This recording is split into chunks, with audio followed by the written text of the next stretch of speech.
Donc, bienvenue à cette table ronde à MUSEC, que l'on a un peu pompeusement appelé impact de la crise sanitaire et économique sur le cyberespace. Alors, c'est un champ très vaste. Effectivement, la crise économique est induite par la crise sanitaire. Les problématiques de cybermalveillance existaient avant le Covid et on trouvait un terrain de jeu extraordinaire lié à l'amplification du travail, déjà du télétravail sur Internet, des périodes de confinement et bien d'autres, qui fait qu'aujourd'hui, il va y avoir des conséquences futures dont il faut tirer les leçons de cette double crise, à la fois économique et à la fois sanitaire. Je dirais que tout ça, c'est interconnecté, voilà, c'est le mot-clé, hein. Les deux sont interconnectés, et puis je dirais même que le virus biologique est interconnecté avec le virus numérique. Donc autour de cette table ronde, entre guillemets ronde, nous avons plusieurs personnes qui sont déjà, dont certaines sont intervenues pendant le forum. Alors, il y a Vincent Trély, qui vient de nous rejoindre. Vincent Trély est président fondateur de l'APSIS. L'APSIS, c'est l'Association pour la sécurité des systèmes d'information santé. Nous avons également Thierry Jardin, qui a présenté tout à l'heure, qui est coordinateur cyber chez l'Institut Fondation méditerranéenne d'études stratégiques, et puis aussi qui est coordinateur cyber pour le CRD-RC Sud, qui préfigure les futurs CSIRT de l'ANSSI, dont on a parlé avec Madame Françoise Bonito en début de forum. Nous n'avons pas encore Philippe Proust, qui a présenté tout à l'heure, qui est donc industriel, qui est directeur de sécurité à Thales, anciennement Gemalto, et le lab de sécurité Gemalto, et qui était président d'Eurosmart, et qui est maintenant toujours au bord d'ailleurs d'Eurosmart, et qui va nous rejoindre, j'espère. Nous avons Nicolas Arpagian, qui est VP Stratégie et Public Affairs chez Orange Cyberdéfense. Alors, au passage, j'en profite un petit peu pour remercier Orange, qui s'était proposé pour faire du sponsoring d'AMUSEC. Mais bon, on n'a rien dépensé. Voilà. Donc, mais on peut toujours trouver quelque chose à dépenser, même s'il n'y a pas eu de banquet bouillabaisse hier soir. Et enfin, nous avons Jean-Jacques Licater qui a présenté tout à l'heure, qu'on ne présente plus, s'est présenté lui-même déjà, cryptographe émérite, chercheur émérite, avec qui nous avons discuté tout à l'heure de l'application Stop Covid, entre autres. Voilà. Alors, c'est une table ronde. Éric Fraissinet également. Hein. Et Éric Fraissinet. Décidément, j'arrive même pas à lire ma liste. Et également Éric Fraissinet, qui est colonel de gendarmerie, qui est notre protecteur, je dirais, national. Il en fallait un dans ce panel. Voilà, alors ça va être, on a 1h30 à passer ensemble. Je sais qu'il y a des beaux parleurs, je le suis aussi, donc il faut pas hésiter à m'interrompre également, hein, parce que j'ai tendance à raconter beaucoup. J'ai préparé un certain nombre de questions et puis un peu un ordre de passage entre vous tous, de façon à aborder un certain nombre de questions. Je crois qu'on va commencer avec Monsieur Trély. D'abord, succinctement, j'aimerais vous donner les rôles, les missions, un peu les membres d'APSIS. Qu'est-ce que c'est APSIS assez rapidement. La raison est, lorsqu'on a organisé ce forum, on s'est aperçu que l'écosystème de la cybersécurité en France était extrêmement complexe. Et dans moi, ce que j'appelle dans mon jargon les end-users, hein, les RSSI, il y avait énormément de clubs, alors de clubs de RSSI et de cercles cyber pour les entreprises, les PME, les TPE. Là, vous représentez le secteur santé. Et j'ai du mal un petit peu à saisir pourquoi chaque secteur d'activité, hein, que ce soit industriel ou les transports par exemple, la santé, etc., pourquoi ils ont des spécificités différentes vis-à-vis de la cybersécurité. Voilà, ça c'était un point important. Il se trouve que Michel Béguin, qui est CEO d'Insalcib, nous a fait une super présentation sur le Medical Cyber Secure Network. C'est dommage que vous n'ayez pas eu, Monsieur Trelli, mais on vous la passera. C'est un projet européen commun avec le PFL suisse, où ils traitent toutes les problématiques, ils ont traité toutes les problématiques de sécurité IoT dans le secteur de santé, en particulier les attaques matérielles sur le matériel médical. Les hôpitaux, vous en parlerez, ont été attaqués, les sites web des hôpitaux ont été attaqués, mais là, il s'agissait d'attaques sur des... Alors, ça m'a fait très peur, hein, sur des pacemakers, sur des pompes à insuline et des choses comme ça. Et je lui ai même posé la question, y a-t-il eu des attaques sur des lits de réanimation? Parce que c'est en réa, on surveille à distance aussi. Voilà, donc mon questionnement, c'est qu'est-ce que c'est l'APSIS et quelles sont ses attentes vis-à-vis de la communauté cyber qui est large. Très bien, je vous remercie de m'accueillir au Forum Amusec. En 2007, après une vie de RSSI dans différents domaines comme la banque et l'industrie, j'ai rejoint un des plus grands centres hospitaliers hors CHU de France, celui du Mans, en tant que directeur des systèmes d'information. En 2007, l'hôpital public et privé, d'ailleurs français, était en pleine révolution numérique. Alors, sortant de la banque d'affaires et de l'industrie, j'ai fait un bond en arrière, hein, clairement. Et donc, j'ai piloté la mise en œuvre de progiciels métiers dans tous les sens, des LIS pour le laboratoire, des RIS pour la radiologie, des dossiers patients informatisés, des progiciels d'ANAPAT, de la gestion administrative du patient. Et les hôpitaux empilaient comme ça des dizaines et des dizaines de progiciels. Pour vous faire un petit exemple, dans un centre hospitalo-universitaire de taille moyenne en France, on a jusqu'à 350 applications métiers différents, interconnectées, souvent les unes aux autres, avec des interfaces bilatérales, unilatérales. Enfin, c'est un plat de spaghettis compliqué. En 2010, avec mon passé de cybersécurité et le support de mon directeur général de l'époque qui était sensible au sujet, j'ai créé l'APSIS, donc l'Association pour la sécurité des systèmes d'information de santé, et le premier congrès national au Mans sur le sujet qui regroupe chaque année à peu près 180 professionnels pendant 3 jours. Alors pourquoi créer l'APSIS? Parce qu'en 2010, on ne parlait pas de sécurité dans la santé, pas de sujet. Il n'y avait pas de sujet. Hein. En 2013, lors d'un premier grand plan de financement qu'on a appelé hôpital numérique, doté de 450 millions d'euros pour aider les hôpitaux à se numériser, pour la première fois, on a demandé aux hôpitaux, afin de pouvoir disposer et émarger à ces fonds, de respecter un certain nombre de prérequis. Et dans ces prérequis, il y avait disposer d'une politique de sécurité des systèmes d'information, réaliser une analyse de risque, avoir une charte du bon usage des technologies numériques et avoir un plan de reprise d'activité. Tout ce que je viens de vous citer comme mots et qui parlent à tous les experts cyber qui sont là depuis longtemps étaient des nouveaux mots dans l'écosystème de santé en 2013. Il y avait en tout et pour tout, pour un peu plus de 2000 hôpitaux, une vingtaine de RSSI en niveau dans ces hôpitaux, principalement dans les très gros, hein, APHP, CHU de Nantes, etc. Et la fonction sécurité n'était absolument pas identifiée dans 90% de ces hôpitaux.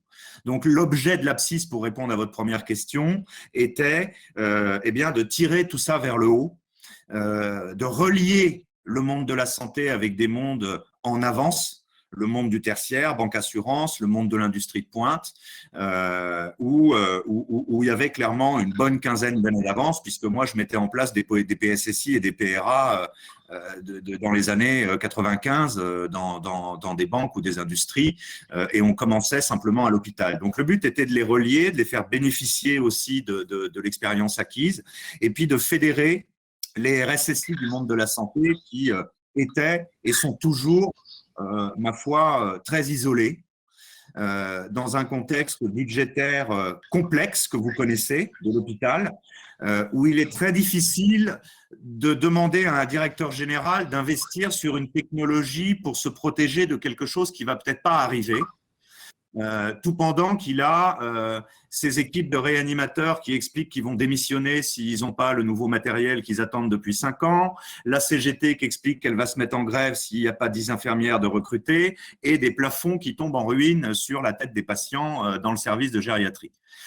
Et donc, il a fallu que des incidents de sécurité, comme vous l'avez signalé, conséquents arrivent sur les hôpitaux français à partir de 2017, essentiellement des cryptovirus, quelques exfiltrations de bases patients avec des diffusions sur Internet, pour que l'État se saisisse vraiment du sujet, avec un premier discours de la ministre Buzyn en 2019 et puis une prise de parole du président Macron au mois de février sur le sujet, lors d'une téléconférence avec les hôpitaux de Dax et de Villefranche, et l'annonce d'un plan de 350 millions d'euros dédié à la cybersécurité en santé. Voilà, l'idée de la PIS, c'est de fédérer, c'est de tirer le système vers le haut, d'aider les RSSI de terrain qui sont un peu en solo et pas toujours entendus et pas très bien positionnés dans les organigrammes, et de parler de ce sujet cybersécurité. Et pour répondre à la deuxième partie de votre question, la santé a des particularités. Elle a des particularités. En particulier, c'est un écosystème désobéissant. C'est-à-dire que c'est pas parce que vous êtes directeur des systèmes d'information et RSSI, c'est pas parce que le comité de direction a signé la PSSI qui explique qu'il faut avoir des mots de passe de 10 caractères et les changer régulièrement, et qu'il faut avoir des plans de reprise d'activité et des mesures dégradées, que le chef de pôle d'anesthésie-réanimation ou que le chef de pôle de chirurgie va vous écouter. Et s'il vous écoute pas, il va rien lui arriver parce qu'il est chef de pôle de chirurgie. Et que donc, il a un vrai métier, contrairement à vous qui venez de l'embêter, à lui expliquer que il faut qu'il change ses mots de passe, que les PC allumés open bar, c'est pas bien, ni pour la confidentialité, ni pour l'intégrité des données, qu'il serait bien de former les personnes à ne pas renvoyer leurs mails sur des messageries Google ou Yahoo lorsqu'ils partent en vacances parce qu'il y a des données médicales dessus.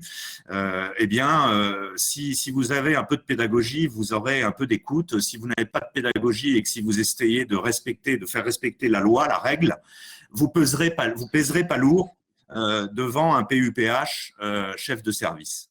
Et donc, il y a des particularités qui font que le RSSI doit être à la fois un bon technicien, mais avant tout un bon marketing commercial de la démarche sécurité pour faire prendre conscience à tous ces métiers à l'intérieur de l'hôpital qui ont besoin de rapidité, qui veulent tout de suite, très vite, partout, qui comprennent pas pourquoi ça marche pas comme à la maison, qu'on peut pas se connecter en mettant sa tête devant le smartphone, on fait mourir les patients. J'ai entendu ça, hein. On fait mourir les patients en leur demandant d'avoir des mots de passe de 10 caractères parce qu'ils n'ont pas que ça à faire de s'en souvenir et de les taper. Il y a un vrai rôle et un vrai travail de communication et de vente des pratiques que l'on peut trouver tout à fait naturelles et usuelles ailleurs. Donc, vos besoins sont des besoins effectivement de compétences pour les RSSI dans les hôpitaux, mais aussi des besoins d'éducation. Et ça, c'était un point qui me traversait l'esprit lorsque Thierry Jardin a fait sa présentation du CERC Sud. Au début de ce forum, il y a une présentation de Yann Bonnet, qui est directeur à l'ANSSI, qui nous a expliqué comment la cybersécurité allait se structurer un petit peu en France.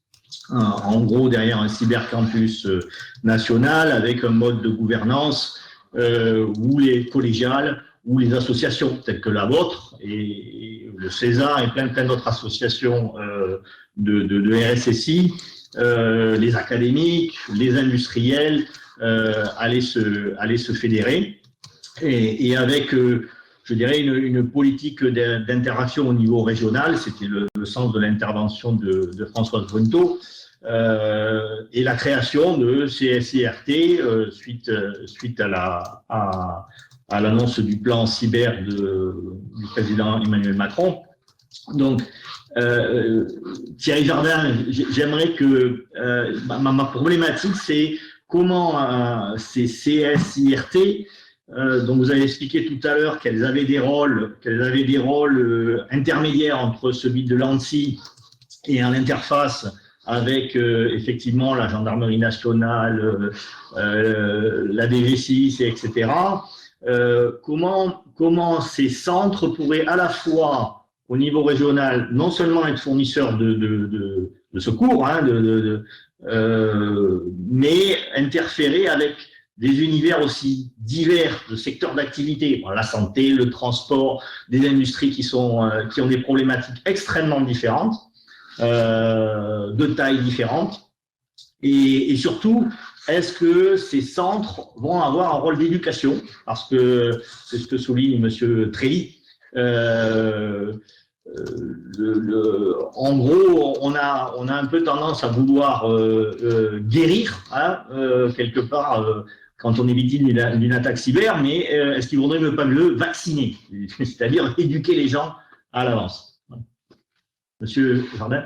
Oui, alors déjà pour revenir sur le plan cyber de François Hollande, sur le milliard, il y a toute une partie qui va être consacrée au renforcement de la sécurité des hôpitaux au travers à la fois d'audits de sécurité qui vont être financés par le plan de relance et aussi d'investissements pour renforcer ces hôpitaux. Par ailleurs, j'ai indiqué qu'il y a eu une évolution assez récente qui a été annoncée par le secrétaire d'État au numérique et Olivier Véran de déclarer 135 hôpitaux comme étant des OSE, des opérateurs de services essentiels.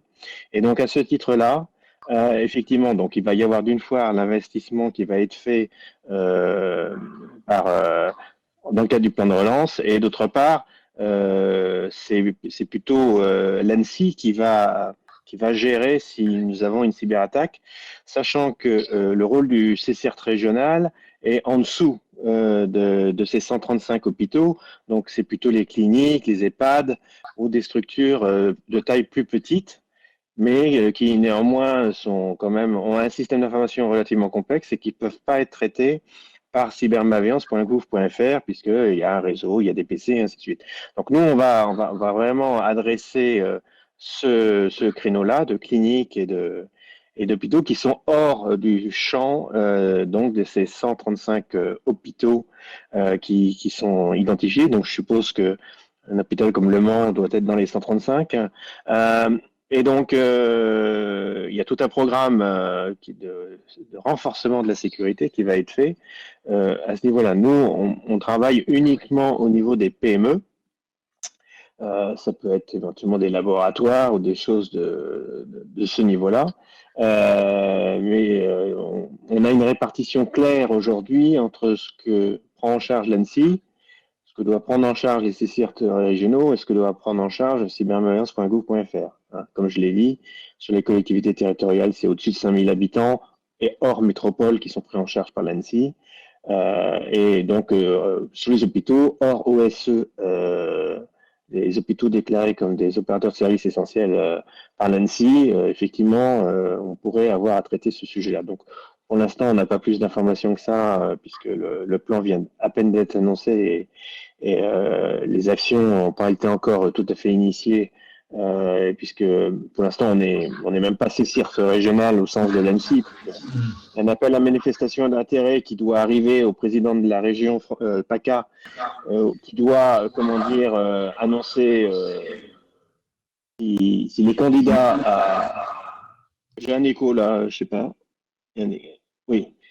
Donc, qui doit annoncer si la région PACA est candidate. Donc, évidemment, l'ANSSI compte bien sur nous Est-ce qu'on est un peu le prototype et on est en relation étroite avec eux pour voir pour tuner, je dirais, le fonctionnement du CDRC au plus près des besoins et sans se marcher sur les pieds entre l'ANSSI et cybermalveillance. Il s'agit de compléter le dispositif, pas de faire des activités redondantes. Voilà, donc c'est aujourd'hui le mécanisme qui a été choisi. Sur la partie CCIRT régionale, 7 régions vont être choisies. Il va y avoir une période d'incubation de septembre à décembre ou février, puisque je discute avec l'ANSSI tous les jours, ça va être 4 ou 6 mois, pour préparer les CCIRT régionaux à se construire. Donc, bien évidemment, nous allons aider nos régions voisines. Nous sommes déjà en contact avec la région Rhône-Alpes-Auvergne, avec l'Occitanie, et j'ai profité du FIC 2021. Il y a eu une séance cette semaine pour prendre contact avec les Hauts-de-France et l'Occitanie.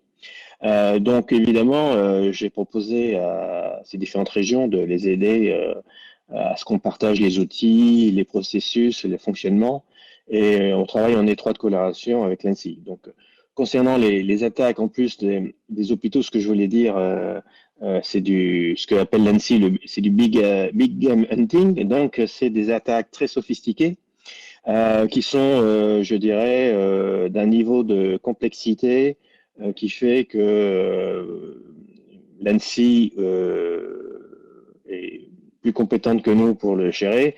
Nous avons des prestataires régionaux, mais qui peuvent traiter des ransomware de type RAS, donc ransomware as a service, ou des ransomware qui vont à la pêche, qui sont opérés par des petits criminels, entre guillemets. Et donc, c'est pas tout à fait la même échelle, mais ils font autant de mal, je dirais, que les gros, sur les gros hôpitaux. Voilà, donc on a une segmentation qui est identifiée très clairement, et donc qui fera que nous, si c'est une clinique de la région, on va s'en occuper. Et on va peut-être envoyer un PACI régional. Comme j'ai dit, on a des PACI qui sont référencés au niveau régional aujourd'hui, on en a 4. Et donc, on va traiter ça avec le PACI de la région. Et évidemment, on va se coordonner avec les forces de police et de gendarmerie pour éventuellement que toute cette information circule entre, je dirais, les forces de police, l'ANSSI, cybermalveillance. Il faut qu'il y ait une fluidité maximale et une coordination maximale sur ce type d'attaque, puisqu'on voit bien qu'il y a, par exemple, sur les hôpitaux actuellement une campagne. On a eu Saint-Gaudens récemment. Donc, ça va continuer. Voilà. Je coupe, mais vous avez suivi le forum avec assiduité, j'ai vu. L'esprit du forum, c'était non seulement de parler évidemment d'attaques cyber, ransomware classique, on va dire, mais essayer de montrer l'ensemble de la chaîne de valeur des technologies de sécurité. Et c'est pour ça que je signalais cette présentation d'Insight et Cité et d'attaques matérielles. Sur voilà, les pompes à insuline, les lits de réa et ce genre de choses. Comment on peut réagir concrètement à ces problématiques qui sont en fait des problématiques multi-échelles en matière de sécurité? Je vais peut-être décevoir beaucoup de gens autour de la conférence, mais les problématiques des PME sont essentiellement de l'escroquerie. On a une quantité importante d'escroqueries, ce qu'on appelle la fraude au président et autres. Et la partie ransomware est très faible. Très, très faible. Je sais qu'on parle beaucoup de ransomware aujourd'hui. On a l'impression qu'il y a des milliers et des milliers de ransomware qui attaquent. Peut-être au niveau des postes de travail des particuliers, c'est peut-être le cas. Mais la problématique des PME aujourd'hui est plutôt du domaine de l'escroquerie à ce niveau-là. On a, je pense, on a une petite expérience sur les retours de nos bénéficiaires et aujourd'hui, on a 100% de retours qui concernaient de l'escroquerie. Donc, de la fraude au président, de l'usurpation d'identité pour lancer des actions, mais qu'en général, si le bénéficiaire nous appelle rapidement, on arrête tout de suite. Il suffit de rien faire, tout simplement. Donc on a beaucoup de ces aspects-là qui sont présents. Et donc je pense qu'on a une vision un peu déformée de la situation dans les régions, mais je pense que la gendarmerie a une vision beaucoup plus proche de la nôtre sur le sujet, parce que on s'aperçoit quand même que quand on arrive sur des petites structures, on est confronté à des tentatives d'escroquerie de tout ordre. Et la Covid plutôt, en a généré des nouvelles à ce niveau-là. Après, sur la partie, on va dire, il y a un point qui est important, c'est que lors du premier confinement, je parle de celui de mars, il y a eu un passage massif en télétravail. C'est quoi les conséquences du passage massif en télétravail? C'est d'une part tous les postes qui étaient de gestion administrative, qui sont des postes fixes en général, dans pas mal d'entreprises. Il a fallu aller acheter un PC à la Fnac. Et donc c'est pour ça que le marché du PC en 2020 a augmenté de 13%, ce qui n'était pas vu depuis 10 ans. Donc en plus, il fallait fournir aussi des PC pour les élèves et pour l'éducation nationale. Donc on a été confronté d'une part au fait à ce qu'on appelle le shadow IT, c'est-à-dire que les PC qui sont chez les gens, on ne maîtrise pas tout à fait la sécurité, ils vont sur d'autres sites et donc c'est une source potentielle d'attaque et de compromission et qui peut être utilisée après à plusieurs niveaux. Donc c'est ce qu'on appelle le shadow IT, mais qui a été un peu subi par les entreprises qui ont dû trouver des solutions en vitesse. Deuxième problème, évidemment, quand vous envoyez les employés à la maison, ils veulent leur dossier, donc ils transfèrent leurs données sur des clés USB ou des disques et ils ramènent ces données de l'entreprise chez eux. Donc l'exfiltration de ces données est facilitée puisqu'il y a une dissémination de ces données de l'entreprise directement sur des postes de travail dont la confiance en matière de sécurité n'est pas importante. Et enfin, on a d'autres situations où on a voulu monter des VPN en urgence pour pouvoir accéder parce qu'ils n'avaient pas d'accès à distance sur les serveurs de fichiers des données. Et évidemment, quand on travaille dans l'urgence, on ouvre des ports, on fait des choses qui, peut-être en matière de sécurité, permettent aussi à des attaquants de pouvoir rentrer sur le système d'information de l'entreprise. Voilà. C'est tout ça qu'on a subi, je pense, lié au confinement et au départ massif en télétravail.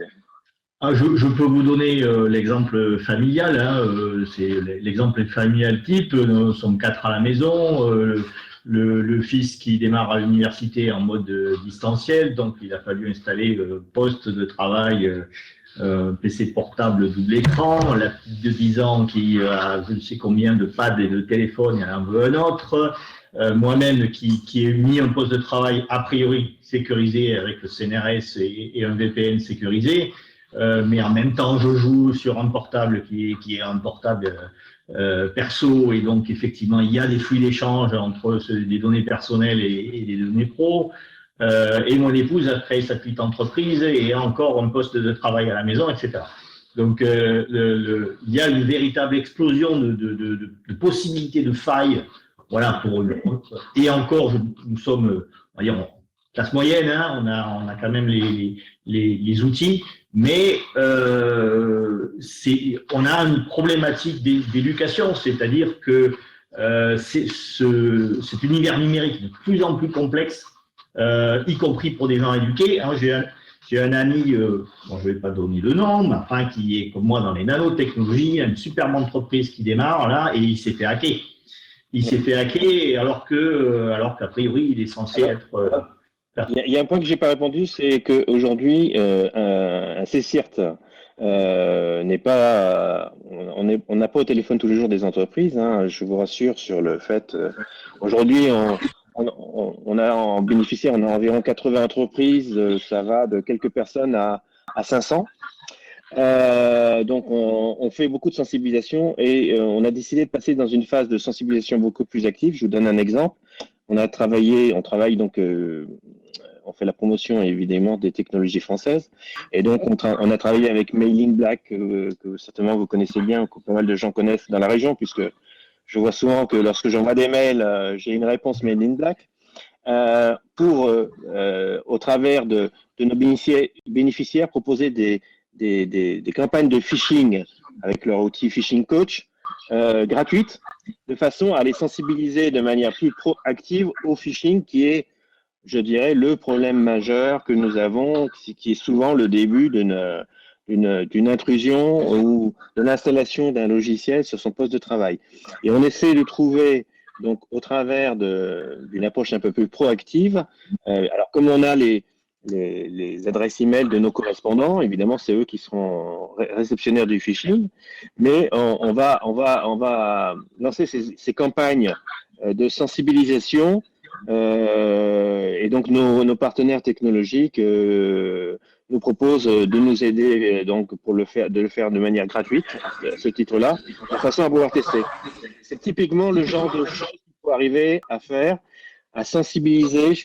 Le phishing, on peut passer des slides sur le phishing, rappeler les bonnes pratiques, mais quand vous êtes fait prendre la main, vous avez cliqué sur un mail que vous ne deviez pas ouvrir et que vous prenez une page rappelant les bonnes pratiques et le fait que le C2RC est là pour répondre. Il y a aussi on a proposé aux bénéficiaires s'ils avaient un doute, parce qu'en fait, sur le phishing, on a du spear phishing, donc ça peut être très contextualisé. Pour tout vous dire, je suis en train de traiter un vice-président de la région sud qui a reçu un mail et qui me pose la question de savoir si c'est du phishing ou une escroquerie quelconque.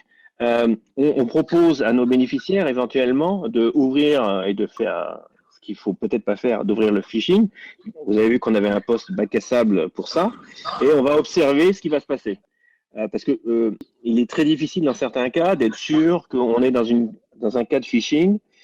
Il y a des sociétés qui font malheureusement ce qu'on appelle du marketing viral, et qui donc envoient des mails qui ressemblent à des mauvaises plaisanteries. On a passé le 1er avril, il y a eu un certain nombre de cas, Deliveroo et autres, qui ont fait des blagues qui n'étaient pas forcément de bon goût. Et donc, on comprend bien que même si on sensibilise beaucoup les utilisateurs à être pertinents dans la détection du phishing, mais sur le spear phishing, qui est un phishing qui intègre aussi du social engineering, donc beaucoup plus contextualisé à la personne qu'un simple phishing tel qu'on la connaît, où vous recevez un mail d'une banque qui n'est pas votre banque ou d'un opérateur qui n'est pas votre opérateur. Donc là, vous comprenez tout de suite que c'est du phishing. Mais sur ces sujets-là, on propose même, in fine, si jamais il y a un doute qui subsiste, de pouvoir lever le doute pour le bénéficiaire. Et on a eu un cas, donc c'était un cas, pour l'instant on a eu un cas, bon c'était un mail de phishing un peu grossier, donc voilà, mais nos bénéficiaires vont prendre l'habitude de dire, bon là je ne sais pas si c'est risqué ou pas, donc je vais l'envoyer au C2RC, ils vont me le dire. Voilà, donc ça c'est de la sensibilisation que j'appelle active 2.0 ou je ne sais quoi.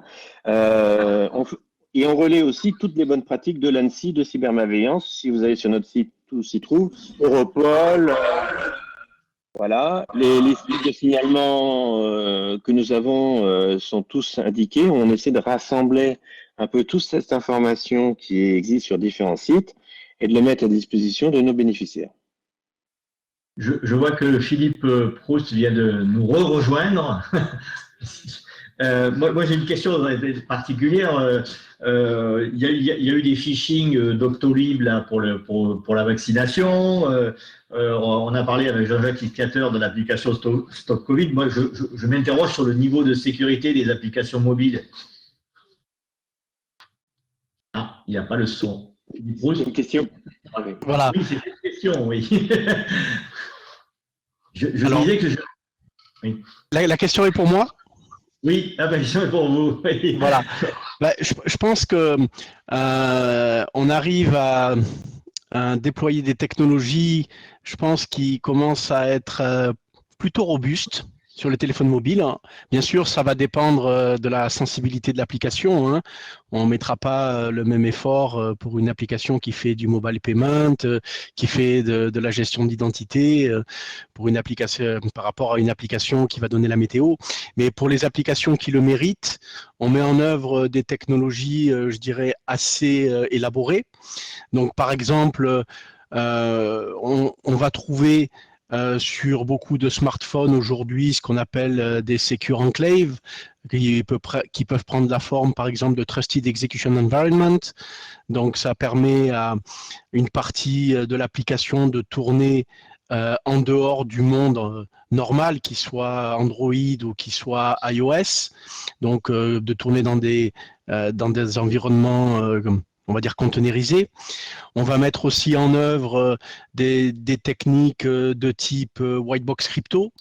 Quand la cryptographie doit être tournée dans le monde ouvert, Android, iOS, on a des implémentations d'algorithmes cryptographiques qui vont être très spécifiques.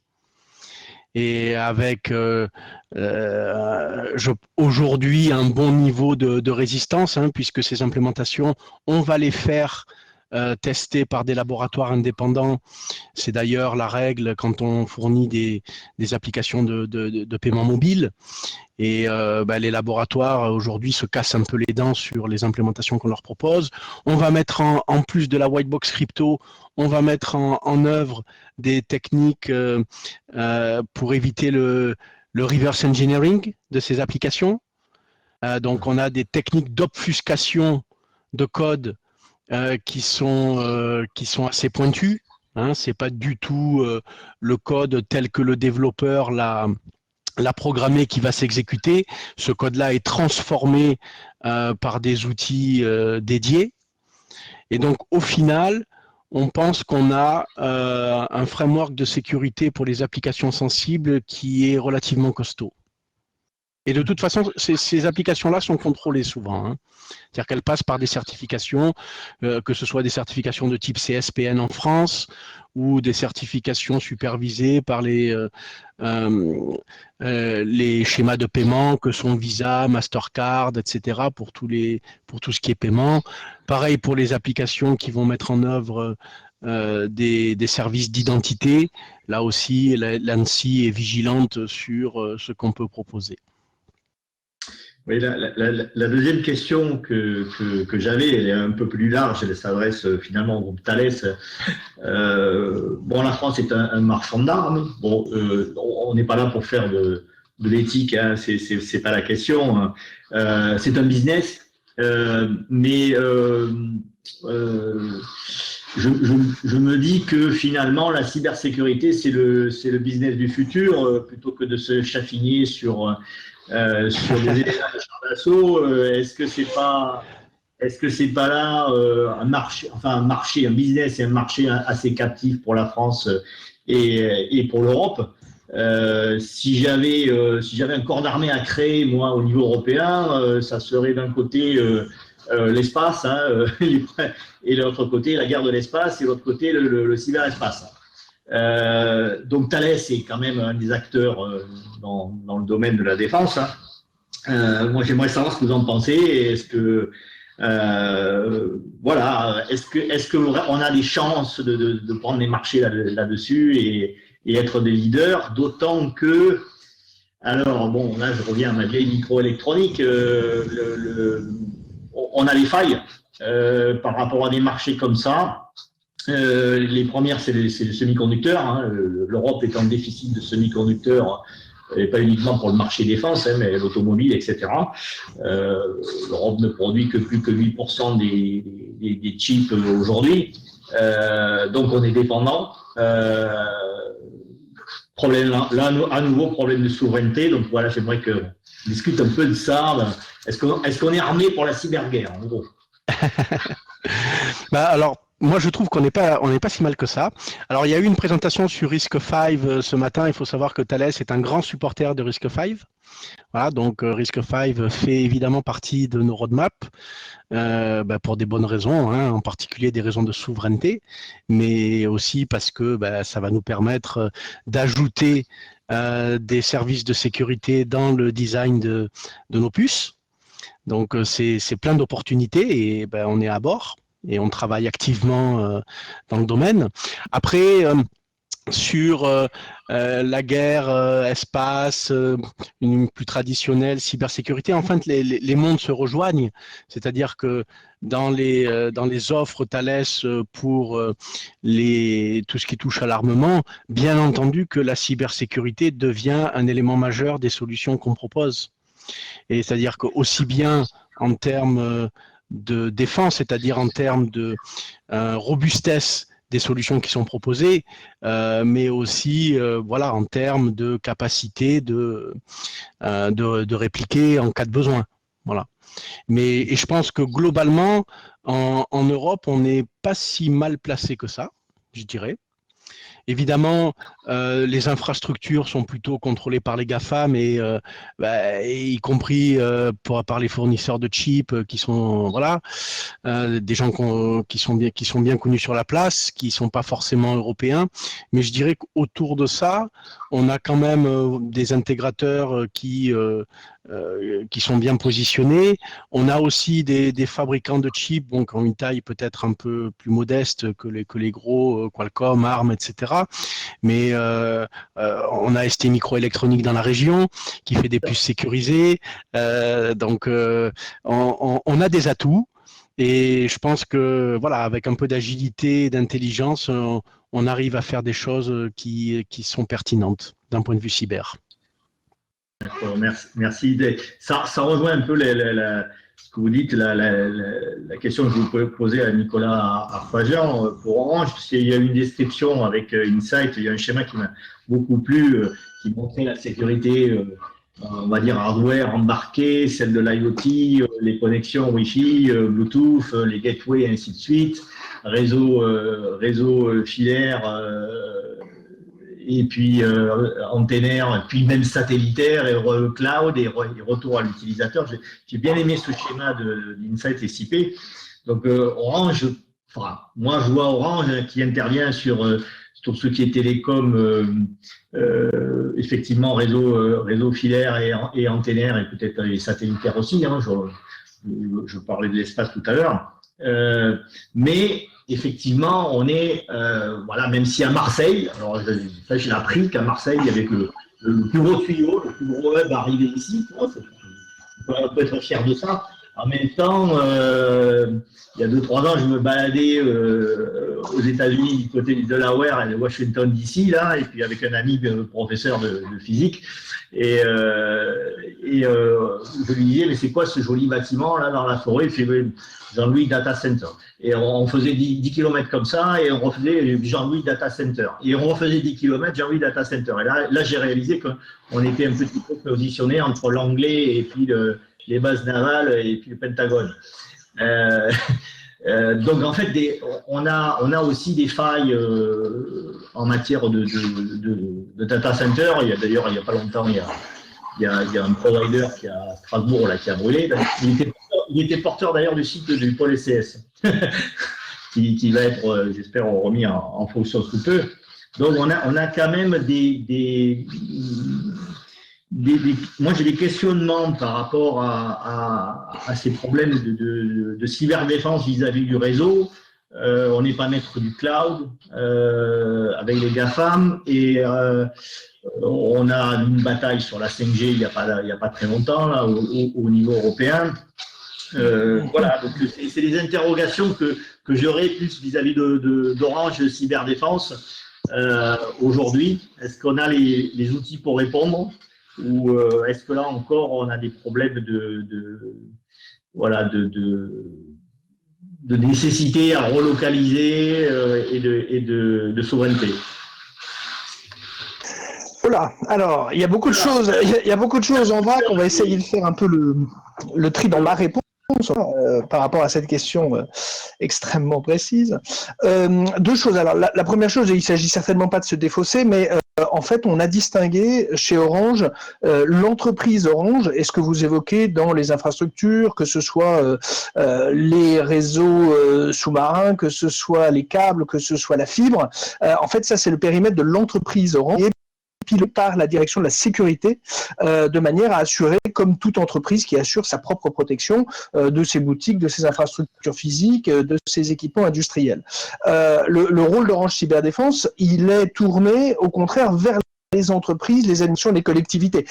Vous avez cité, dans tous les cas que vous avez cités jusqu'à présent, qu'il s'agisse de l'hôpital de Dax, de l'hôpital de Villefranche-sur-Saône, que vous ayez, effectivement, là, ce sont des entités où nous sommes intervenus pour assurer la sécurité, puisque le rôle de cyberdéfense, c'est effectivement d'être dans l'environnement des entreprises, des collectivités, des administrations qui sont concernées. C'est-à-dire qu'il ne s'agit pas tellement, même si, quel que soit, j'allais dire, l'opérateur télécom ou le technique utilisé par l'entreprise, on est amené à le faire, quelle que soit sa taille. Alors, c'est vrai que c'est une activité qu'on a créée relativement récemment, puisque chez Orange Cyberdéfense, ça a 5 ans, ça a été créé, enfin 6 ans, ça a été créé le 1er janvier 2016. Aujourd'hui, c'est à peu près 2500 personnes. Donc, évidemment, on s'est d'abord porté vers les grands groupes. Pourquoi ? Parce que c'est là où il y avait la maturité. À un moment, Vincent a expliqué le fait que, effectivement, il n'y avait pas forcément une maturité de la part d'un certain nombre d'entreprises ou d'entités aux questions qui voyaient le sujet numérique et le sujet de la cyber comme étant un peu distant, justement étant l'apanage soit de la question géopolitique avec les États, soit effectivement, en tout cas, ils ne le percevaient pas comme étant une réalité immédiate. C'est vrai que nous, on intervient effectivement plutôt à l'origine vers des grandes entreprises, dans des environnements où en fait on va ouvrir le capot en quelque sorte des choix techniques, historiques, de ce qu'on va parler justement de l'état installé des infrastructures, de la collectivité, de l'entreprise, et puis on va essayer de voir justement comment est-ce qu'on peut et c'est l'adéquation auquel on est confronté systématiquement, c'est-à-dire comprendre la technologie dans laquelle se trouve l'entité que l'on va vouloir protéger, connaître bien également son cadre juridique de manière à savoir être sûr qu'elle soit pour les différents domaines, que ce soit la réglementation sur les infrastructures critiques, les opérateurs de services essentiels ou les opérateurs d'importance vitale, que ce soit les données personnelles. Il y a tout un corpus de réglementation qui fixe des obligations, qui fixe potentiellement des sanctions en cas de défaillance. Donc, il va falloir faire l'adéquation entre l'état technique d'une université, d'une entreprise, d'une collectivité locale, d'un CHU, d'un centre hospitalier, effectivement, et avec la contrainte budgétaire. Et donc, c'est vrai qu'on va constamment combler avec ces 3 dimensions. C'est là où la fonction de conseil est très importante, d'une part pour avoir la culture de l'environnement dans lequel on va évoluer. On ne travaille pas pareil dans un hôpital, on l'a vu, un hôpital, un centre de soins, ça a effectivement ses spécificités, ses contraintes. Ça aussi, ça a toute sa noblesse. Nous, on a fait le choix au moment du premier confinement, quand la PHP, l'assistance publique hôpitaux de Paris, a été sous attaque, d'aller spontanément offrir un service en disant voilà, on vous donne un numéro de téléphone, vous appelez, on viendra vous aider, parce que effectivement, on est dans un domaine qui a une sensibilité, une prédominance particulière. Donc, la question qu'on va avoir dans les équipements, vous évoquez le cas des équipements, on va les apprécier pour chaque environnement. Il y aura des arbitrages à faire entre le prix, entre les fonctionnalités, le fait que ça respecte la réglementation imposée. Alors quelquefois, surtout quand on parle d'entreprises internationales, très vite, il y a des réglementations sectorielles, il y a des réglementations évidemment appliquées sur un territoire. On a évidemment avec l'Union européenne des réglementations régionales, enfin régionales à l'échelle des 27, et donc il va falloir le prendre en compte. Et donc être sûr que ce dont on dispose correspond bien au niveau de sécurité qu'il est choisi. Et c'est là où effectivement la formation, la pédagogie, l'entraînement est un élément important de manière à toucher du doigt, à faire des arbitrages après sur des choix technologiques, sur des choix d'organisation. Nous, dans notre recension, on a quand même beaucoup de rançongiciels. Je peux vous assurer que si je prends les 5 dernières semaines, la période qui vient de s'écouler, on a eu quand même, et très nettement même depuis Noël, une intensification des activités de rançongiciel qui touchent des entreprises, qui touchent des hôpitaux, qui touchent des entités très disparates. Et c'est vrai que le problème du rançongiciel, outre évidemment les dégâts qu'il cause, c'est que c'est un révélateur de l'historique des tensions ou des renoncements ou des retards qui ont pu être pris. Parce que c'est vrai que si la politique de sauvegarde était... Tout le monde est conscient, je pense que être conscient que des sauvegardes, c'est important. personne n'en doute. La seule chose, c'est que le faire réellement, le faire dans des environnements qui soient relativement préservés et effectivement de manière à ce que ce soit quelque chose d'efficace, de disponible, qui corresponde à au caractère opérationnel et aux attentes des métiers.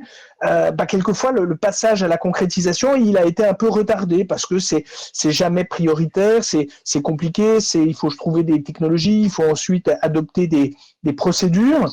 Et c'est vrai que c'est où on s'aperçoit qu'on est chiffré, que alors où en est-on de notre politique de sauvegarde, chez qui, dans quelles conditions, à quel rythme et pour quel type d'information.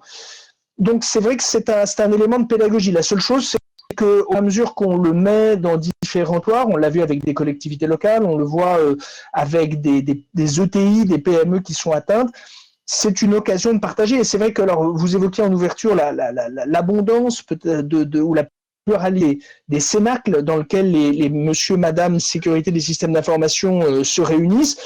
Bon, ce qui est au moins intéressant, c'est que c'est souvent des environnements où de plus en plus on partage. On est de moins en moins, alors c'est pas encore un monde idéal, mais on est de plus en plus dans l'âge d'expérience, dont un des intérêts effectivement de créer des communautés, c'est que on peut s'informer sur la nature de l'attaque subie, les caractéristiques de celle-ci, de manière à documenter les outils de détection des autres. Alors évidemment, ceux qui ne sont pas les zéros, mais de l'attaque, mais d'un autre côté, on peut se dire que peut-être qu'aujourd'hui, c'est moi le patient zéro, et peut-être que le coup d'après, je serai heureux de bénéficier de l'information de mes collègues de tel environnement ou de tel type d'entreprise ou de collectivité qui aura été atteinte.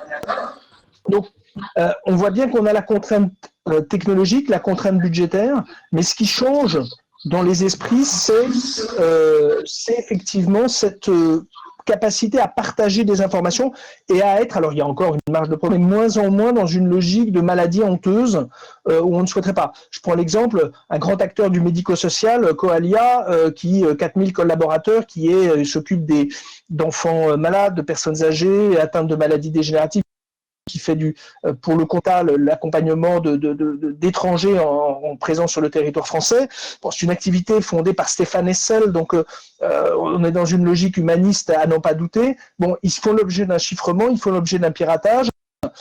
Il va falloir... Bon, et c'est vrai que leur première position, l'infection intervient dans la nuit du vendredi au samedi. Le samedi matin, le responsable des infrastructures prend conscience à 8h du matin quand il se réveille des messages d'alerte.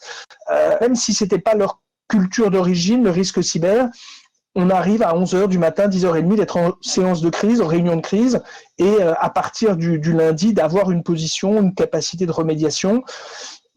Voilà, même des gens qui n'étaient pas dans l'écosystème, qui n'étaient pas sensibilisés aux problématiques parce qu'ils estimaient peut-être que leur taille, que la nature de leur activité, et au final, ça devient un élément de retour à une situation apaisée et en tout cas une volonté de communiquer, d'expliquer ce qui leur est arrivé, d'être dans la pédagogie. Et donc ça aussi, ça change dans le management et dans le pilotage des crises cyber. Donc les choix des technologies, à chaque fois des arbitrages, pareil pour les solutions de stockage, de cloud. Est-ce que je passe chez tel ou tel prestataire? Pourquoi pas? Il n'y a pas de sujet tabou. La seule chose, c'est qu'il faut que la question du prix ne peut pas être le seul critère. Donc, il faut que les questions de cybersécurité soient étudiées. Et ensuite, c'est aux dirigeants, à la dirigeante de l'entreprise, de la collectivité, de l'administration, de dire, et vous l'avez vu d'ailleurs récemment encore, même à l'Éducation nationale, il y a des choix technologiques qui sont faits, qui ont été arbitrés manifestement. Et donc, il faut que ces arbitrages soient le plus éclairés possible. À chaque fois, et donc nous on essaye par la mission de conseil d'arriver à fournir aux décideurs les éléments qui vont lui permettre de choisir. C'est à lui de faire après ou à elle de faire son pilotage, et bien sûr comme nous on fait hélas on est amené à déployer toute l'activité, c'est-à-dire à la fois le conseil en amont jusqu'à la détection et également la réponse à incident qui est pour les entités concernées un des sujets les plus critiques parce qu'il faut mobiliser du monde dans des environnements géographiques qui correspondent à celui de l'entité visée et à un moment qu'on n'a pas forcément anticipé et des durées qui peuvent évoluer en fonction de l'initiative prise par l'attaquant qui, rappelons-le, a le privilège de choisir sa cible, de choisir son mode opératoire, de choisir le tempo de son attaque. Donc c'est vrai que c'est important d'avoir, parce que vous voyez bien que chacune de ces séquences, le conseil en amont, la détection, l'analyse des systèmes de sécurité et la recommandation d'outils à déployer, avec la réponse à incident, ça permet quand même d'acquérir un savoir-faire, une culture du risque cyber qui va favoriser, enfin nous on en est convaincus et c'est ce qu'on vit au quotidien, l'alimentation des outils de machine learning, des outils de pilotage, et donc ça va être important d'avoir ainsi cette alimentation, mais on est c'est une activité vivante, les périmètres des organisations, donc de toute façon il est hors de question de sombrer ou de verser dans une ligne Maginot qui serait un strict photographie figée, ponctuelle. La cybersécurité sera forcément un environnement vivant à adapter aux différentes séquences et aménagements des systèmes d'information des entreprises, des collectivités ou même des institutions publiques concernées.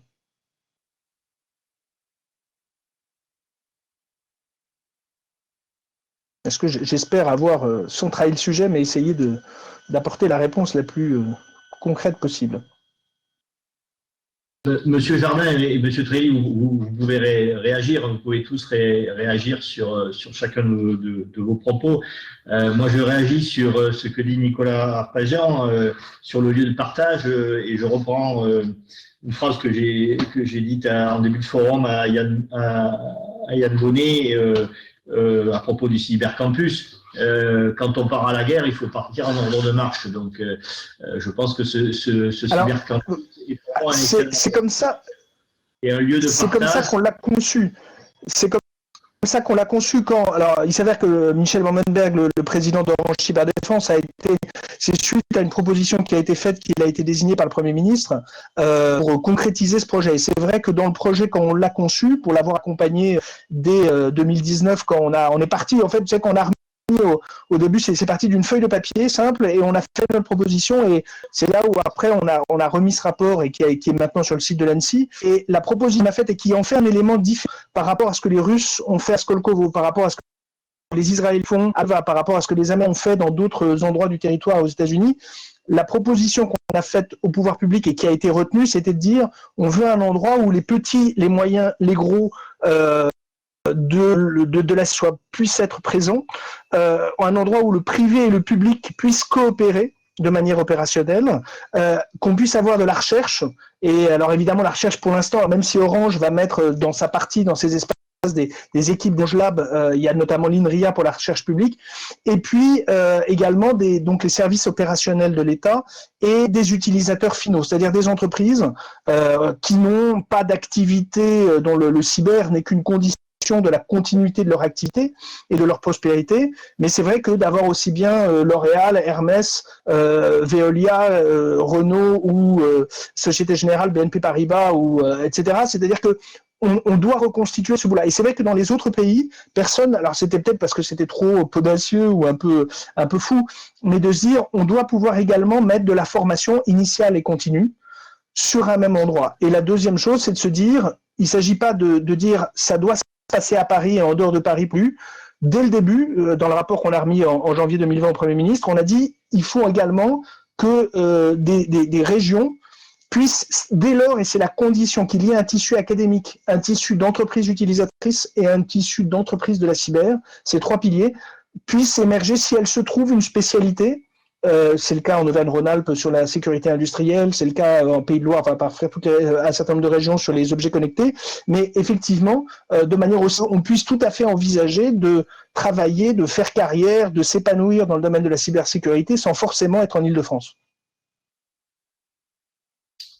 Ok, ok, je vous remercie. Donc oui, c'était un peu l'esprit du propos de Yann Bonnet. Hein, c'était qu'il fallait redistribuer après sur les régions et utiliser les forces régionales, et qu'il y avait effectivement un certain nombre de régions qui étaient déjà bien structurées en matière de compétences et de centres, le CERC entre autres. La région de PACA en particulier, mais aussi la région de Bretagne. Ouais. J'ai une question moi pour Jean-Jacques Listater, parce que en fait, ce qui m'a troublé dans sa présentation, c'est que finalement, il a peu parlé de cryptographie. Et on est dans un univers extrêmement mouvant et la recherche a beaucoup à apporter. Je pense qu'il y aura un collège d'académiques au sein du campus cyber à Paris. Je pense évidemment au CNRS, ma maison première, mais à l'INRIA, bien sûr, aussi au CEA. Et la recherche a un rôle évident à jouer. Il y a eu non seulement l'annonce du plan cyber, mais il y a eu aussi l'annonce du plan quantique. Alors, moi, j'ai une question à Jean-Jacques Listataire. Qu'est-ce que c'est le devenir de la crypto et qu'est-ce qu'il faut faire maintenant? Alors, on parle de post-quantique. Moi, je ne sais pas ce que c'est. Voilà. Il m'entend pas. Mettez-le. Il faut mettre le son.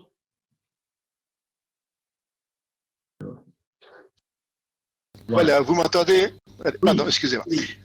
Voilà. Je vais répondre à la question, mais je veux aussi, de façon très courte, un peu réagir à tout ce que j'ai entendu avant dans ce panel. Pas complètement, parce que ce serait trop long. Moi, ce qui me frappe en tant que chercheur et en tant qu'enseignant, c'est qu'on parle toujours de la même chose depuis 1963. Alors, pourquoi 1963? Parce que c'est le premier rapport de l'armée américaine sur la sécurité informatique et on parle toujours de la même chose. C'est ahurissant. J'ai eu une commande le mois passé pour faire de l'enseignement via les réseaux sociaux pour les PME. Et les sujets, j'ai été les prendre dans ce rapport de l'armée américaine de 1963 et tout le monde était bien d'accord que c'était ça le point qu'il fallait discuter. Ça, c'est ahurissant. Donc, il faut bien se rendre compte qu'on parle d'infrastructure, j'ai beaucoup apprécié ce qu'a dit Philippe Proust, etc., de circuit, mais sur le plan pédagogique, c'est un échec total. On n'a pas fait comprendre quels étaient les objectifs de la sécurité, on n'a pas fait comprendre les risques et tout. Bon, voilà. Alors ça, c'est ce que je voulais dire en premier lieu, mais je vais, si vous voulez, je pourrais en parler longtemps. C'est ahurissant. Et on ne se rend pas compte parce qu'évidemment, on manque d'un peu de recul. Bon, alors je reviens. Quel est l'avenir de la cryptographie? Bon, alors, la cryptographie, c'est un domaine finalement qui n'est pas si ancien que ça, si on retient que le domaine civil. Les militaires et les gouvernements nous cachent beaucoup de choses, même si on devine pas mal de choses. Donc, la cryptographie à clé secrète, ça commence environ avec le DES. Ça a été, c'est pas si vieux que ça, hein. C'est 75. Hein. Le RSA, c'est 76, 17. Et oui, je parle des dates officielles, c'est un peu plus compliqué que ça. Et donc, on est dans une science qui a environ 45 ans. Donc, c'est adulte bien posé, quoi. Alors, bon, donc, le DES a une histoire très curieuse et on découvre encore aujourd'hui que l'influence de la NSA est bien plus forte qu'on le croyait. L'emprise est presque totale, ce qu'on ne savait pas jusqu'à quelques années. Et donc, qu'est-ce qu'on en sait? L'AES, que tout le monde utilise, qui est de mon pays, et je connais très bien les chercheurs, il faut quand même savoir qu'il a été quand même légèrement manipulé. Alors, je ne dis pas qu'il a été cassé pour que ce soit cassé, mais il a été manipulé. Manipulé, ça veut dire quoi? Ça veut dire qu'on a diminué le nombre d'étages pour qu'ils puissent rentrer facilement en temps dans les cartes à puce. Et je peux en raconter encore d'autres choses. Bon, donc, en fait, on est dans une cryptographie aujourd'hui qui n'est peut-être pas aussi forte qu'on le croit et pour lequel les bases scientifiques sont moins claires qu'on le croit. Alors bon, alors maintenant, vous avez posé la question, la cryptographie post-quantique. Là, je vais vous surprendre. Et ce que je dis là, c'est des choses dans l'air, c'est des discussions avec mes copains de l'ANSSI. Petite parenthèse, ça n'a rien à voir avec lui, mais Guillaume Poupard est un de mes anciens étudiants, c'est moi qui lui ai appris la crypto à l'ENS avec Jacques Stem. Et ben donc, avec d'autres, on a discuté un petit peu, mais pourquoi est-ce que tout d'un coup, la NSA et le NIST imaginent que les ordinateurs quantiques, ce qui n'est pas du tout prouvé à l'état actuel, je n'ai pas dit que les ordinateurs quantiques n'existaient pas, mais ça servira à bien de choses, la simulation, et plus il se pense où, etc. Mais avant qu'on imagine un ordinateur quantique qui va casser la crypto, ben, il faut quand même un peu se lever tôt. Et en plus de ça, ça va coûter très cher. Imaginez qu'un ordinateur quantique qui casse tous les 3 mois coûte $1 milliard. Et bien, votre clé PGP, là, elle est bien à l'aise. Il faut quand même être clair. Or, ça avec la situation dans laquelle on est. Hein. Donc, il faut bien savoir que ça ne va pas nécessairement péter si vite que ça. Bon, alors, qu'est-ce qui se passe? Effectivement, on imagine aujourd'hui des nouveaux algorithmes post-quantiques, il y a un concours. Normalement, l'an prochain, suite aux éliminations de l'an passé, on va donner les meilleurs. Ça ne va pas être des noms, ça ne va pas être aussi vite que ça. Ce qui se passe aujourd'hui, c'est que de temps en temps, un de ces algorithmes candidats, eh ben, on le casse. Il y avait plus de 55 candidats. Je ne parle pas de ceux qui ont été enregistrés, mais de ceux qui s'étaient proposés.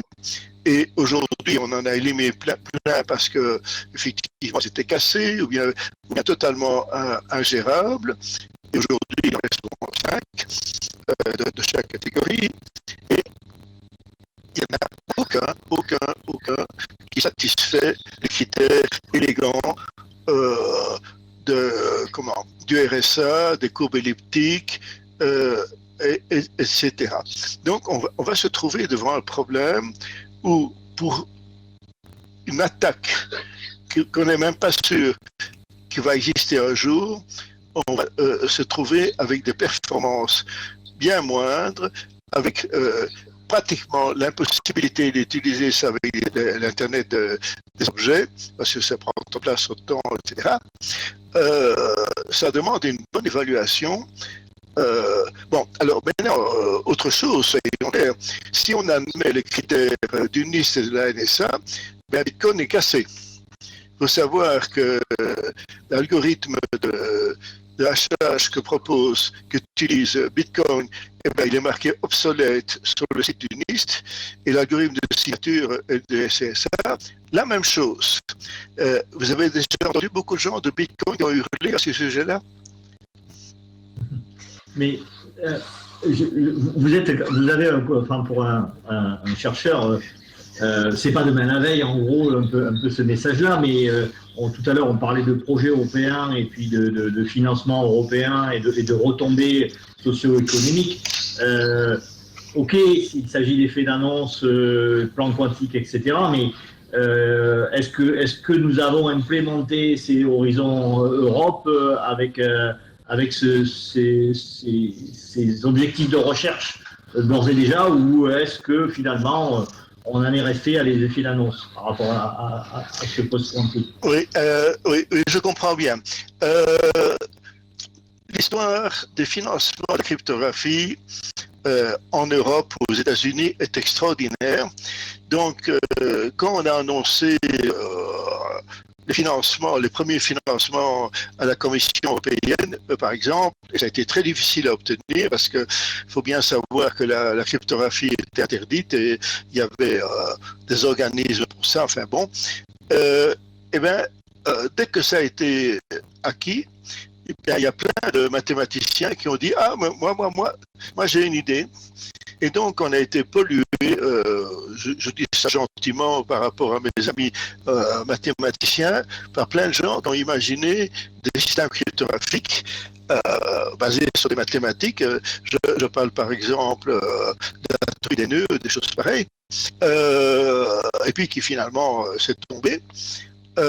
Mais aujourd'hui, il se passe un peu la même chose avec la cryptographie quantique. ça veut dire, oui, post-quantique, pardon. Donc ça veut dire que ça donne un boost à plein de recherches intéressantes, mais qui sont peut-être pas nécessairement vitales, qui sont pas nécessairement celles qu'on voudrait avoir. Alors, je vais dire autre chose. Je ne raconte pas ça souvent, mais on est un peu entre nous ici. Et ce que je dis là, c'est pas moi qui ai eu l'idée, mais c'est de longues discussions avec plein de gens.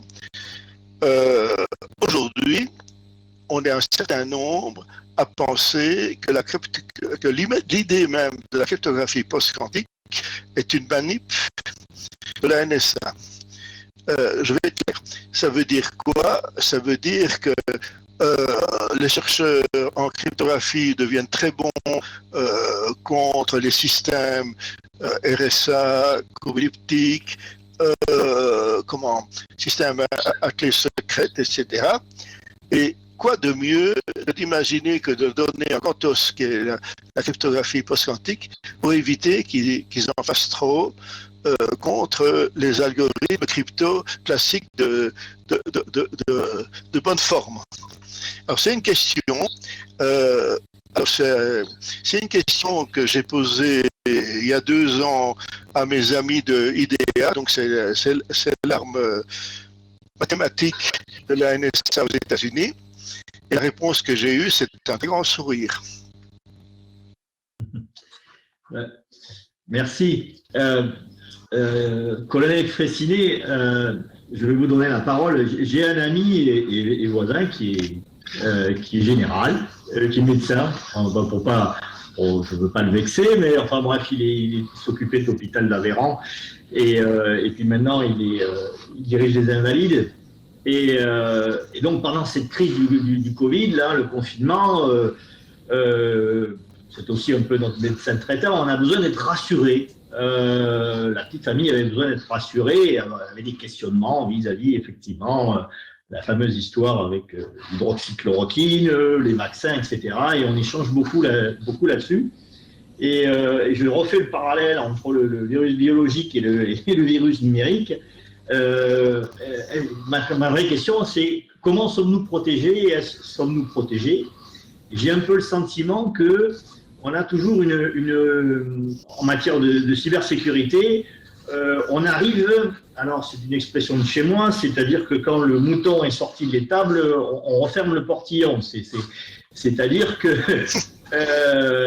voilà, on a été cyberattaqué, on vous explique que vous avez été un mauvais élève. Alors c'est un peu aussi ce qu'on fait avec la crise du Covid. Hein. Vous n'avez pas mis de masque, vous avez, etc.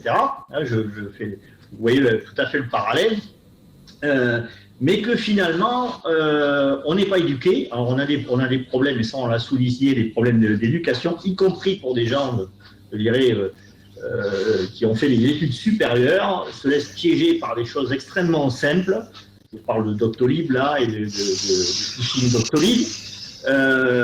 Et en plus, on a un peu le sentiment en tant que citoyen qu'on n'attrape pas les méchants. Alors ça aussi, vous voyez les parallèles dans l'histoire. Alors je suis tombé sur un article, on a nettoyé 850 000 machines, comment les cybergendarmes français ont neutralisé un réseau d'ordinateurs zombies, et c'était le virus Retadup. Donc j'ai noté que, pour une fois, on avait attrapé les méchants et on avait vraiment réussi à guérir les malades. Alors, qu'est-ce que vous pouvez nous dire à propos de cela?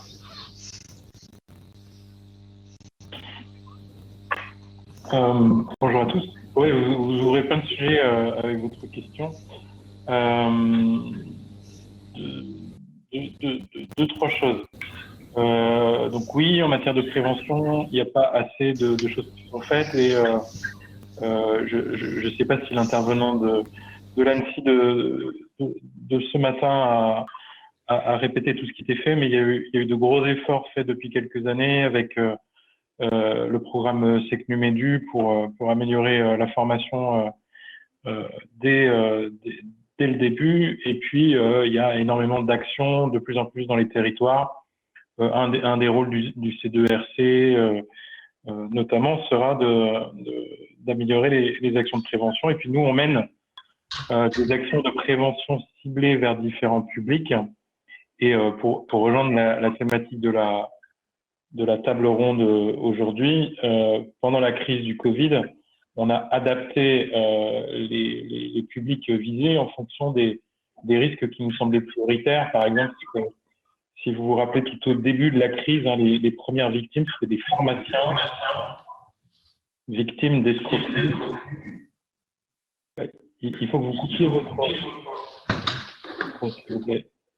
Merci beaucoup. Les premières victimes, hein, c'était les pharmaciens tout au début de la crise, ciblés par des escroqueries.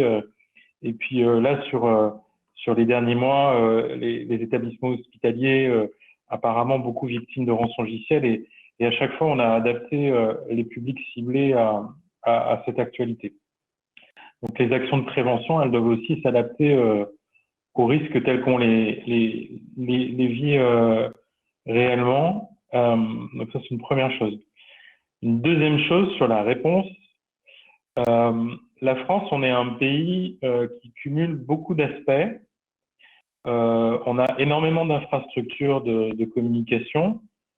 On a un des plus gros hébergeurs au monde, hein, et parmi les plus grands acteurs des télécommunications, Nicolas représente Orange, qui est un des grands acteurs du câble, hein, dans le monde, du câble sous-marin, etc.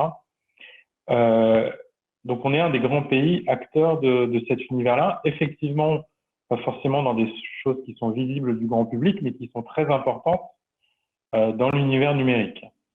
Et de fait, ça veut dire que beaucoup de délinquants réalisent leurs activités sur des infrastructures qui se trouvent en France. Et une partie de notre rôle, il nous semble, c'est justement d'assurer la sécurité des personnes quand des infrastructures en France sont abusées pour commettre des fraudes, hein, des escroqueries, des attaques informatiques, des diffusions de virus et des pilotages de botnets, etc. Et donc là, c'était le cas avec Retadoc. Très peu de victimes en France, hein, quelques centaines, 1 300 000 dans le monde, dont 500 000 au Pérou. Donc vous voyez, c'est une délinquance très asymétrique. Et nous, notre rôle, c'est de protéger les gens des acteurs qui agissent depuis la France. Et donc, c'est ce qu'on a fait dans ce cas-là par l'enquête qui a été menée par le C3N, en lien avec le secteur privé, hein, un éditeur de sécurité tchèque, hein, qui nous avait alerté de cette situation particulière, Avast en l'espèce. Et donc, l'action qui a été menée très rapidement pour démanteler ce botnet par des actions techniques qui ont permis de désinstaller le virus sur l'ordinateur des victimes, y compris sur les quelques centaines de Français, mais surtout sur les centaines de milliers de Péruviens, à leurs ordinateurs. Donc ça, c'est des choses qui sont assez peu pratiquées. Récemment, il y a eu une action aux Pays-Bas aussi sur un autre botnet dans des conditions similaires. Donc, on doit s'en prendre aux acteurs quand ils abusent de nos infrastructures et puis évidemment les arrêter, les interpeller. Ça fait partie de nos objectifs. Là, dans ce cas-là, les acteurs sont identifiés pour partie de l'équipe qui est derrière celui-là. Ils se trouvent dans une autre région du monde sur laquelle je ne donnerai pas plus de précision, mais dans laquelle c'est difficile d'agir. Et c'est pas la Russie, c'est pas l'Ukraine, c'est un autre type de pays. Et on va continuer d'agir pour arriver à le faire interpeller ou les faire interpeller. Le constat, toutefois, maintenant, c'est qu'il y a de plus en plus d'interpellations de groupes criminels liés à ces activités-là. Il y en avait une tous les 2-3 ans il y a quelques années, hein, dans le monde. Aujourd'hui, chaque année, vous avez des affaires judiciaires avec des interpellations. Il est vrai, souvent de Russes, d'Ukrainiens, etc., mais aussi d'acteurs qui se trouvent en Afrique du Nord, d'autres qui se trouvent aux États-Unis ou dans d'autres pays d'Europe un petit peu à droite à gauche. malheureusement pour nous ou heureusement pour nous, très rarement des Français. Et ça veut dire qu'il y a très peu de délinquants français dans ce domaine-là. Ils agissent sur d'autres spectres hein, de la menace. En tout cas, il faut qu'on ait une action adaptée à la situation particulière de la France. Donc, bien comprendre ceux qui nous visent et donc développer la coopération avec les pays clés. J'ai cité l'Ukraine, on pourrait en citer d'autres, Israël par exemple, pays avec lequel on coopère pas mal. Il faut agir sur les infrastructures qui sont abusées chez nous. Et puis, il faut répondre aux attentes des victimes chez nous aussi, effectivement. Et donc, il y a un gros effort de proximité qui est réalisé par la gendarmerie en particulier dans les territoires avec la prise en compte, par exemple, pour les rançongiciels, des victimes dès que on est informé pour les accompagner dans la résolution de leurs problèmes. Donc, pas uniquement pour prendre la plainte, mais pour les aider à appréhender ce que c'est qu'un rançongiciel, quel impact ça peut avoir sur leur système d'information, les alerter sur les réponses complémentaires à l'action judiciaire, et puis interagir quand avec l'ANSSI ou avec des prestataires, soit des prestataires de proximité ou pour les OIV, des prestataires PASSI, etc. Et ce qui est important, c'est qu'on apporte cette réponse rapidement. Et pour apporter cette réponse rapidement, il faut aussi qu'on soit informé rapidement.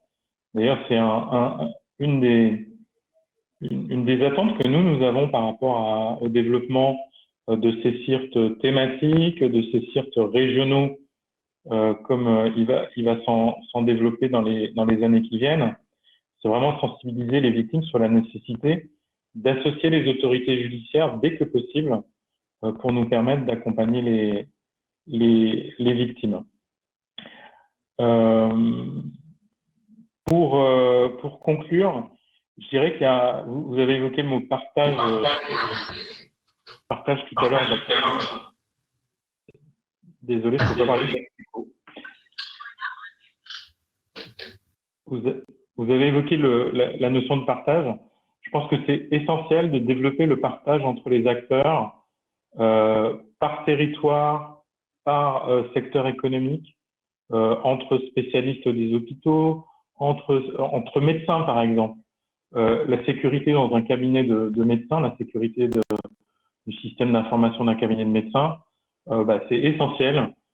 Ça repose souvent sur les épaules du médecin qui doit jongler avec son prestataire, qui n'est pas forcément à proximité d'ailleurs. Bien pour moi, c'est essentiel que les médecins aient les opportunités d'échanger de temps en temps, 1 à 2 fois par an, avec leurs pairs, avec des gens qui sont capables de les conseiller, pour les sensibiliser spécifiquement sur les risques qu'ils peuvent vivre dans leur cabinet. Et c'est valable pour tous les métiers, toutes les professions et tous les territoires. Et notamment vis-à-vis des collectivités locales, on va continuer, nous, de développer des actions de sensibilisation vers les communes, les communautés de communes, hein, et les ensembles de collectivités pour les accompagner dans une meilleure sécurisation de leur système d'information. Mais il faut aussi qu'elles échangent entre elles, qu'elles soient en capacité de dialoguer au niveau local, parce que très souvent, on n'est jamais la première victime d'un phénomène criminel. On est souvent la 10e, la 1000e. En tout cas, il y a toujours eu un voisin, un collègue qui a vécu la même chose et on apprend beaucoup des expériences des autres. Donc, je ne peux que vous encourager à développer des échanges dans les territoires et dans les différentes professions. Voilà. Je vous remercie. Une dernière petite question, colonel. J'ai évoqué un corps d'armée cyber et vous avez parlé de coopération bipartite versus des pays à problème. Y a-t-il un Interpol de la cyber?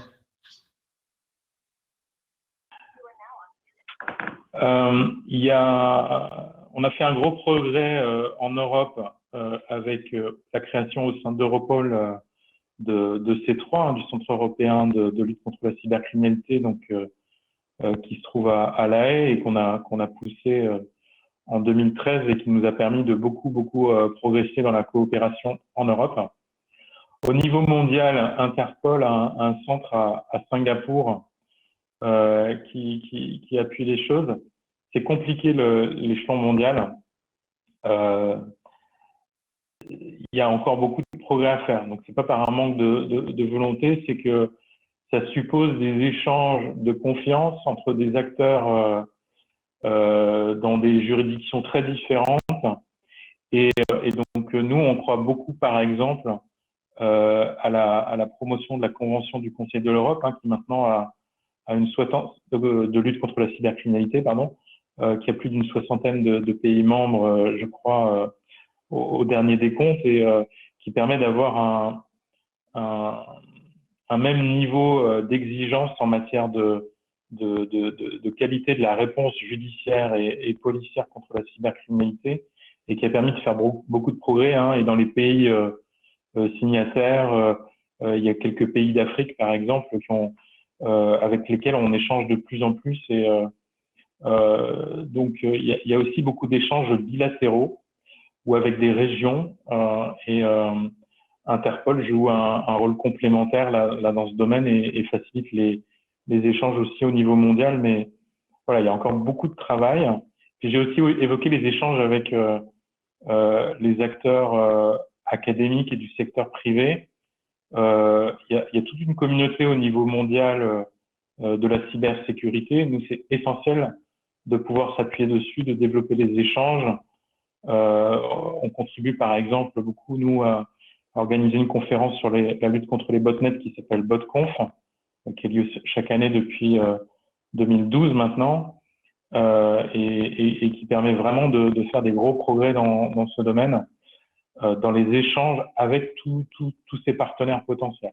Donc il n'y a pas que un Interpol qui est nécessaire, il y a aussi les échanges avec tous les acteurs impliqués dans cette sécurité, et pas que en France, aussi au niveau mondial. Voilà.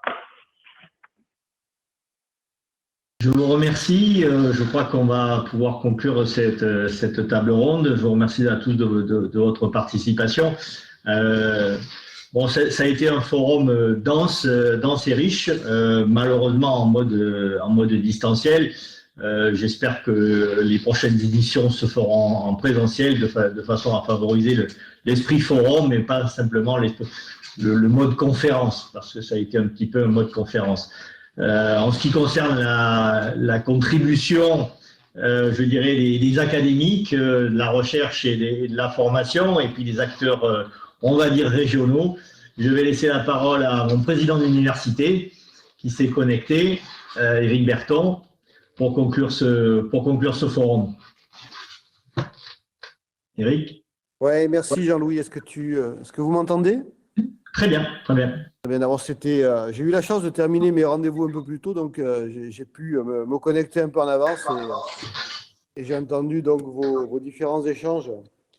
Alors, effectivement, c'est à moi que revient cet honneur de clôturer les 2 jours de cette édition du Forum AMUSEC. Bon, je vous remercie toutes et tous pour votre participation. Ce forum, il est effectivement porté aussi par AMU et ses composantes et ses laboratoires que nous partageons avec les tutelles, en particulier le CNRS, le CEVA, l'INREA aussi. Et c'est l'objectif de ce forum, bien évidemment, est d'être pérennisé, de devenir un événement qui soit incontournable dans le domaine des technologies de la sécurité. C'est un objectif qu'en tant que président d'Aix-Marseille Université, je soutiens pleinement, parce que la cybersécurité fait partie aussi des engagements forts d'Aix-Marseille Université. Et récemment, on a eu l'occasion de concrétiser cet engagement, d'abord par un protocole d'accord entre AMU et la délégation ministérielle pour l'intelligence artificielle, qui a été signé le 12 février, en présence du préfet Jasper, qui est délégué à l'IA. Alors, parmi les éléments de ce protocole, il y a notamment la création d'un nouveau master universitaire qui aura pour vocation de renforcer la formation des cadres en IA, mais qui sera destiné aux services de sécurité de l'État, des entreprises, des collectivités, de la sécurité privée. Toujours via ce protocole, nous allons aussi réaliser une étude sur la vision stratégique et au niveau des industries de sécurité. Ensuite, peu de temps après, c'était le 23 mars, nous avons signé une convention avec l'état-major de la zone de défense sud, qui a pour but aussi de renforcer la synergie déjà très présente entre l'armée et Aix-Marseille Université. Alors, les actions de cette convention se feront autour de 4 piliers, qui sont le recrutement, l'insertion professionnelle, la formation, la recherche et l'innovation, et un pilier particulier qui est la cybersécurité. Voilà. Donc, ce sont des actions qui sont concrètes, qui ont été actées en faveur de la cybersécurité, qui vont petit à petit, mais sûrement, se mettre en place. Voilà. Alors, par ailleurs, on a une offre de formation sur Aix-Marseille Université qui comprend déjà le master en réseau télécommunications avec des modules autour de l'architecture et de la sécurisation des réseaux, la sécurité matérielle et logicielle embarquée, l'Internet des objets. C'est une offre qui n'est pas seulement dans l'air du temps, mais qui s'avère aujourd'hui nécessaire de renforcer, notamment par des formations en crypto et en biométrie.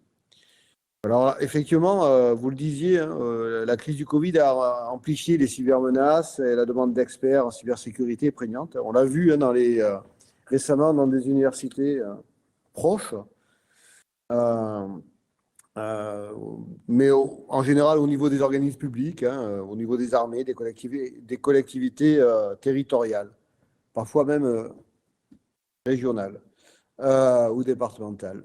Alors, nous avons la chance de compter sur notre territoire, en région sud, un bon nombre d'industriels sur la sécurité numérique qui sont présents pour beaucoup lors de ce forum, que ce soit dans le cadre de la sécurité bancaire, la sécurité civile, le contrôle d'accès, la biométrie, sujet sensible, bien évidemment.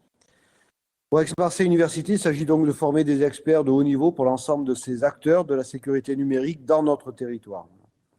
Alors, cette démarche territoriale, elle s'inscrit d'abord dans le sillage des attentes nationales. Le président Emmanuel Macron, en effet, vous l'avez dit tout à l'heure, a annoncé les mesures fortes contre la cybercriminalité avec la mise en place d'un plan à hauteur d'1 milliard d'euros financé par France Relance et le PIA pour renforcer cette stratégie nationale.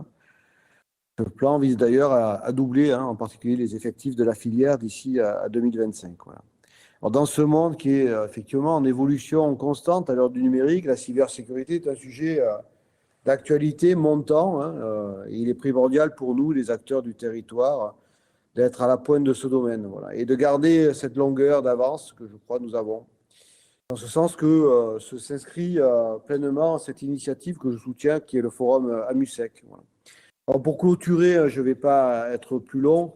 Je souhaite vous remercier tous pour votre présence et bien sûr pour un grand merci aussi au comité d'organisation, en particulier à mon ami Jean-Louis Lazari, dont j'ai pu découvrir le proverbe si particulier, le proverbe paysan là, dont il nous a gratifié. Donc merci aussi Jean-Louis pour ton implication avec le comité d'organisation pour le succès de cette édition. Et puis je vous souhaite à toutes et tous une très bonne fin de journée. Et puis en espérant vous retrouver alors pour la version 2 en présentiel ce coup-ci, puisque vous y étiez les bienvenus au Pharo. Voilà. À bientôt et merci à toutes et tous. Ok, merci à tous. Effectivement, à une prochaine édition en présentiel, on l'espère tous. Et je tiens à associer au remerciement, pas uniquement, évidemment Alexis Bonnecase, qui a géré le main de maître tout ce qui était technique, entre autres, et la programmatique, Satria du CEA, Letty, Stéphane Mouille et Julien Vaillante. Voilà. Ils ont réussi à nous connecter au Pharo, alors. D'accord. Donc, à l'année prochaine. Bravo aux organisateurs. Merci. Bravo.